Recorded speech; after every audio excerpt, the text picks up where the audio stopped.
মিন্ত্ৰাত দুটা dress order দিছিলোঁ, ফাইনেলি আজি আহি পালেহি আৰু লুকুৱাই থৈছিলোঁ দেই। ইহঁতৰ পৰা লুকুৱাই থ'বলগীয়া হয় কাৰণ ডাইৰেক্ট আহিল মানে পালেই কি কয় ফালি দিয়ে আৰু কেতিয়াবা সৰু হওক ডাঙৰ হওক ঘূৰাব নোৱাৰা হৈ যাওঁ দেই। সেইকাৰণে লুকুৱাই থৈছিলোঁ, কিন্তু ককায়েকে পালে কি ক'ব আৰু, ককায়েকে আনিলে এতিয়া ইভাঞ্চে আনবক্সিং কৰিছে।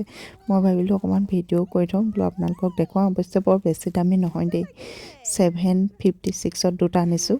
কাপোৰৰ কোৱালিটিটো কেনেকুৱা বাৰু মই কৈ আছোঁ। আৰু আগে পাছে মিন্ত্ৰাত আনিছোঁ বাৰু, বৰ বেয়া নাপাওঁ। দামটো শুনি নাহাঁহিব দেই, কাৰণ আমি এইবোৰ সদায় নিপিন্ধোঁ।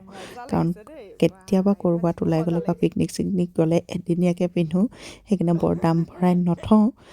অৱশ্যে খুলিলোঁ যেতিয়া কাপোৰটো কিন্তু বেয়া নাই পোৱা, ইমান ধুনীয়া চফ্ট কোমল একদম। এইটো মেৰুন কালাৰটো মোলৈ একদম জোখত হৈছে।